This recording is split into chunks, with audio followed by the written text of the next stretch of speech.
everyone, and welcome to Reigniting Small Business, the podcast from Spark Business Institute. Today, I'm here with Patrick Lee and our guest, Tracy Snyder, the Executive Director of Caroline County's Chamber of Commerce. And we're going to be discussing the critical roles chambers can play in the support and promotion of local businesses. So welcome, Tracy. Thank you so much for having me. I'm excited to be here and to be a part of Spark Business, and hopefully we can have a great conversation today. So, Patrick, let's talk briefly about the function chambers should be performing and what you've seen that makes Tracy and her work with the Caroline County Chamber of Commerce unique. Okay. I'm actually very excited to have met Tracy recently and found out about what she was doing at the Caroline County Chamber. As you all have seen in many of our podcasts and many of the discussions and content coming out of Spark, we have a very specific concept of a role that chambers can play in uniting small business communities, igniting the sustainable economic model for local communities. And we've seen a lot of what I consider to be sort of tired methodology, the standard networking, get people in the room, they're all hawking their cards, looking, to make a sale, not necessarily looking to figure out how to collaborate or come together. And we've used a lot of examples. And one of the projects that we had taken on is that we were working up in Baltimore City with a couple chambers up there and some of the economic development folks up there, trying to create a whole nother platform being driven by the chamber for uniting and educating small business owners. And it was a interesting experience trying to make that happen. What really fascinated me when I met Tracy is when I started talking with her, the very first thing is that a lot of the ideas that we had been trying to convince people were worth trying, she's already incorporated into the Caroline County Chamber and has been successful with it. And her innovations, in some ways, are even ahead of where we were trying to go. So I really quickly, number one, decided to join the Caroline County Chamber. But number two, I wanted to get Tracy on here so that she could talk to this a little bit. So to get started, Tracy, let's just start with, what is your vision of what a chamber's function is and what they should do? Well, my vision as a new executive director, without having past experience as an executive director for a chamber, was to do all we could to create unity and a strength within our community, but also within our region by enabling these businesses to be out in the forefront, not just at after hours events, but through many different unique opportunities and ideas that we have come up with over this past year. So my idea for the chamber is to build commerce, to actually have businesses be glad they're in the chamber and that they are better for it because of all the different innovative ways that we are offering to bring them to the front of everybody's mind. So I think that's... And so you said, you don't have background in administration of chambers. So what is your background and how did you come to this role? Well, I was telling Laura, I think there's three pivotal jobs that I've had that brought me here. One, I ran a Mary Kay business for myself for 13 years, became an executive senior sales director, earned 5 cars, 3 diamond rings, did $300,000 unit club and had a couple of offspring. And that was, I think, very vital in just direct sales and just learning to work with customers and women and different people. And then I went into advertising with the radio for a short bit and then did my own publication with horses for 5 years with no real background in, I had 6 months at the radio and was selling ads, and then everybody kind of jumped on board with the magazine. And we did that for 5 years. And I think I told you and Laura, I wish I'd have known about the Chesapeake think tank because it probably would have helped me. Because being a sole proprietor doing all things, you do get caught up in that circle of never being able to get bigger than what you where you really want to be. And then I went to retail, brick and mortar, jumped in for a year at Polo as an associate, then was hired as an assistant manager for VF Outlet. And then in 1 year after that, I was a store manager for 3 years with them. And then I decided to apply for this job, thinking that the marketing, the direct sales, understanding and working with big corporations, understanding and working with small businesses, and more importantly, what the magazine did for me was I built relationships with small businesses all over our region. And some of them are members of our chamber to this day because of that relationship. So that's what brought me to this job. I had no idea if they would hire me, but they did. And I was very excited to take on the role. I think what's interesting about that, Tracy, is a lot of what you, how you describe those experiences. You're very entrepreneurial, and in addition to having all these different, work-life backgrounds, and I think that you bring a lot of that sense of excitement that entrepreneurs have for their business to the chamber, which is so refreshing, so new, and it's like you've woken up a sleeping beast and reinvigorated it. And it couldn't be a better time for you to do that than right now. And that I do agree with, because I have, I think that the days of what a chamber used to do are over. We just can't stay in that place. We must advance to help our businesses in a better and more advantageous way than just having you listed in a directory and going to a mixer every now and again when your schedule meets, when it meets your schedule. Because I find typically at those mixers, while they're helpful, there's always about the same people there. So it's you kind of have to move out of that, or you're just really in a social club. So that is my thought. It was my thought on that. So one of the things that was intriguing to me is you mentioned that you had created some sales opportunities. You were talking to businesses, and I believe this was related to the magazine, but I'm not certain. But it might have been radio. But you had said that you would go to businesses that couldn't necessarily afford the advertising, but by teaming them up with other businesses as a unit, they could afford that. Well, I think that's a very unique and telling way of how you bring small business together to advocate as a unit, and obviously should work with the chamber in some way, I would guess. I agree with that. And that is on our agenda to look at, because things like, for example, one of the businesses that we want to help, which is a nonprofit, is our oh my gosh, all of our historical societies, right? They are nonprofit. They work on very little budget. But if we could bring them all together as one group and actually bring them in as one member under one group, then we can support something that is extremely important to our community, and that's our historical society. And so I've brought that to their attention. They seemed very interested in us combining them. And then we had COVID hit and things they're not really open, right? So right. As soon as we can open them, that's our next step. And I do agree. I think that however innovative we can be to bring the right businesses together to create a unit, and it helps all of them, then it's a good way to look at things. Yeah, go ahead. I'm sorry. No, go right ahead. No, I was going to say, another example of you innovating along those lines is around that nonprofit piece, because you actually realize that nonprofits are playing a role in the community just as businesses are.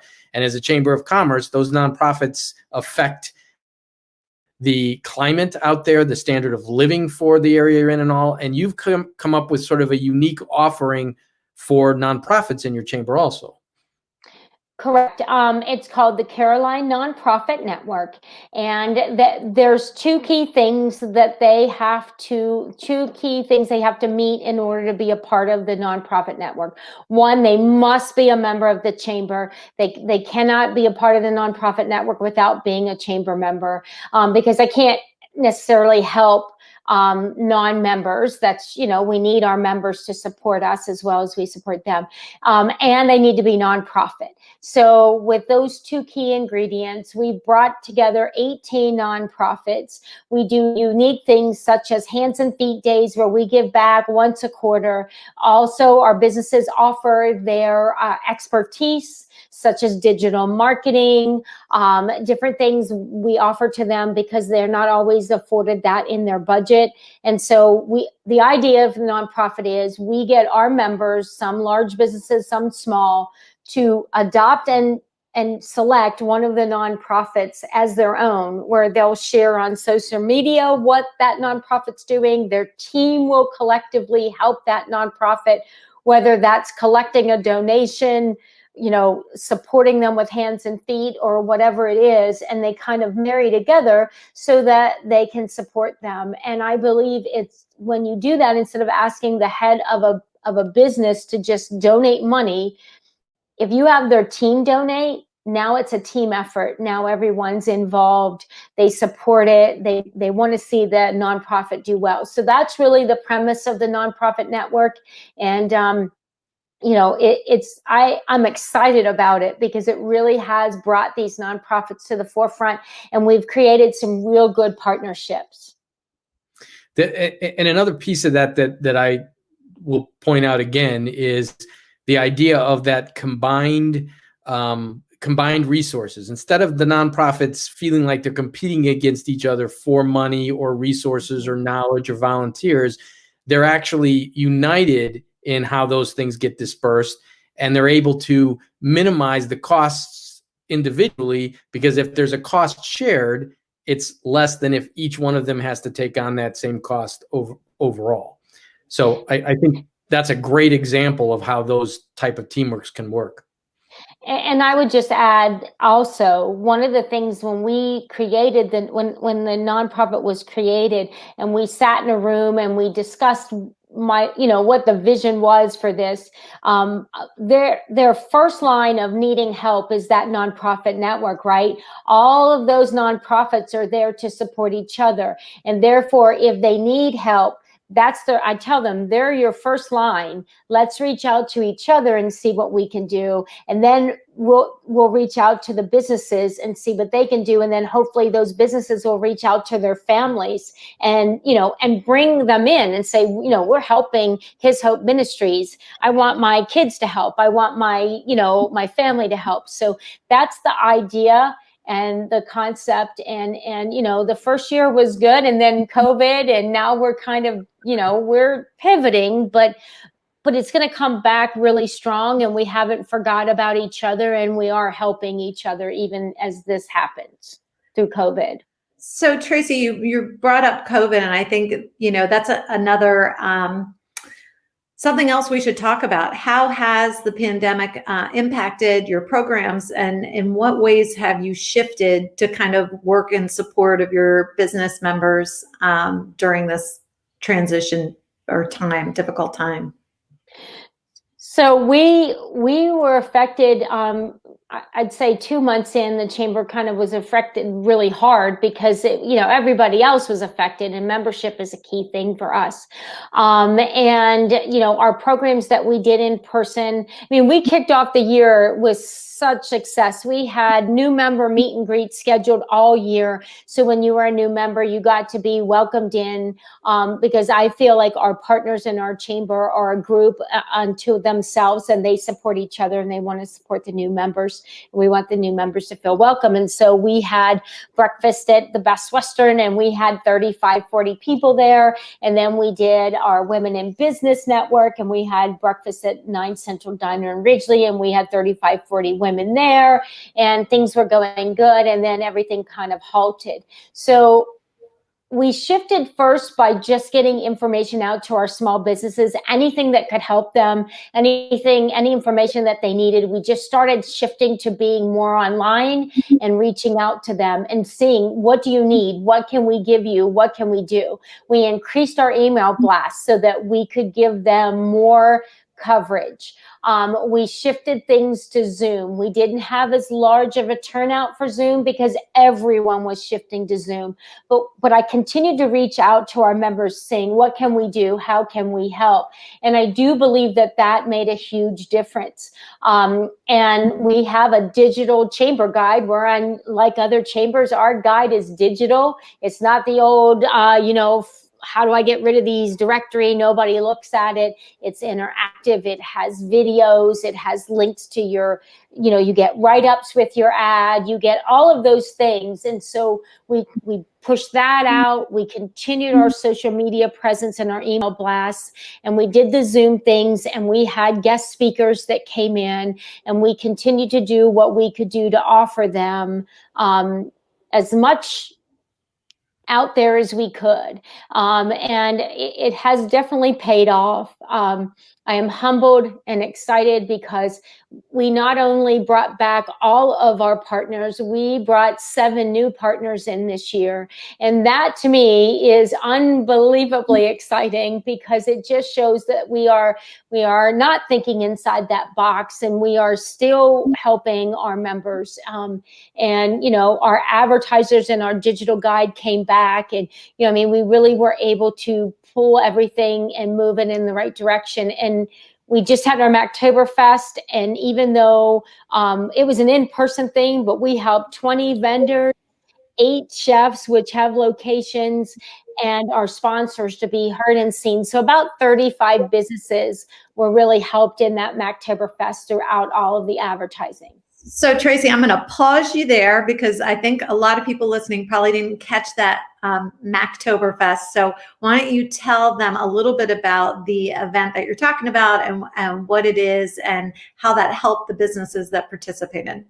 All right, so Mactoberfest, this is our 2nd year. It is a mac and cheese competition. We get our local chefs to make their very best mac and cheese, and then guests that buy a ticket come in and they're able to taste the mac and cheese and vote their favorite.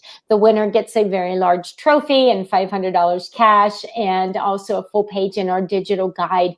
And of course, all kinds of promotion up to it. So typically, like last year was our first one, we did it at one location. We had the chefs all around a big pavilion, and everybody kind of spread out in one location. Well, we knew that we wouldn't be able to do that this year due to COVID. So I came up with the idea of making it a road trip. So there were 8 locations, a chef at each location, 2 vendors, and a sponsor if they wanted to be there set up. So when you got there, you got to taste the mac and cheese. If you visited the vendor, you got your vendor card stamped, and therefore you could win up to $250 in cash. And you learned a little bit more about the vendors, and then you got in your car and you moved around, and we had chefs in Federalsburg, Greensboro, Denton, Ridgely, and Preston. And so people got to see all kinds of different wonderful things in our county. They got to drive around, taste delicious mac and cheese, see some cool vendors. The train station in Ridgely was open. There was a lot of fun things. And so it helped all of those businesses, including our sponsors, and everybody had a really good time. They had a little lanyard that they wore that showed that they were a part of the road trip. And we had a digital map that included our sponsors. A video for one of our sponsors was on the digital map. So we did everything we could to make it digital and easy. And it was just a super Friday night, Saturday adventure. So let's look at that, because that to me is such a classic and unique way of turning networking into an event, right? You're not in some boring location or just simply sitting on Zoom, right? You're moving around the county. And by the way, these are county chambers of commerce, right? These aren't, it's not like you sit in the one little spot you're in and that's it. So it's so interesting to me that you did that. They're moving all over the county. They're going to different places. It's an event. So it's both, it's fun, it's leisure. It's not a forced networking kind of opportunity. That sort of unique thinking is absolutely essential, I believe, for the promotion of local business sustainability. But I'm going to shift a little bit of gears here, because you said a question back that intrigued me also, and that I know you had a program on that is something that is very near and dear to me. And that is, you talked about taking the standard education model, because chambers like to do that. They like to have a member come and say, okay, I'm going to talk at lunch to other members about marketing or how to use LinkedIn. And so there's this sort of top level, very quick education component to what happens a lot. But you've taken that another step, and you've created an actual program for chamber members that's educational in how to better run their businesses, what information they need to know. So talk about that a little bit. Yeah. So for 2020, we developed the Small Business Academy. And the idea for that was to get the leaders to bring in not only our new members, but our small businesses and large. For the large businesses, my concept was, hey, you may know all of these things that we're teaching, but maybe you have some people on your team that you want to rise up and you want them to learn. And so they can be a part of this and kind of be integral in learning more about what the small businesses are dealing with and what they're learning in this process. So it's kind of a twofold, right? You can send, as long as you have, or you're a member, anyone on your team can join us. There was no cost for this event. It was in the morning, and we had coffee and yogurts and things like that. And we began in person, obviously. And we started with SCORE, because SCORE really sits down and gives you, you have a plan. What is your business plan? And so, and they're a nice organization. They're always a member of our chamber. And then we move into financial. We have networking teaching, people teaching really, truly how to network. Not what, hey, here's my card. That's not it. It's an in-depth networking class. So they really, truly understand that when they are spending time networking, it's of value to them, not just passing cards around. And we talked about the financial part. How can they make and build business credit? Things like that. Digital marketing, legal. When do you need to have an attorney involved in your business to protect you? Do you have the things that you need? And so it's a systematic, in place class situation, and they can pick and choose which ones they want to come to. But I highly recommend they join all of them, because one, they're going to network with newer businesses in the area, and that's always a good thing. They're going to get to learn who they are, maybe partner up. I talk a lot about pop-up businesses. I really believe those are value. And if you partner up with this store that doesn't compete with that one, and you pop up in their store, well, that's a great thing. Plus, they learn that they meet the teachers, they meet these leaders that are exemplary in their career or whatever they're doing, because we don't just pick anyone. We ask specific people that have the credentials of being a really good in their field. And so that's the Small Business Academy. It's extremely exciting because it's free to members. If you're a chamber member, you can jump in and join. And that's the idea. We're trying to, for your membership, give you as much as we can. Period, the end. Doesn't matter if you're a nonprofit or you're 500 employees. We want you to get as much in your membership as you can every single year. Because when you grow, then maybe you'll partner with us when the time is right. And you grew hopefully because of something that we were able to help you do. Well said, Tracy. Thank you for all of that. Patrick, why don't you wind it up for those listening and watching?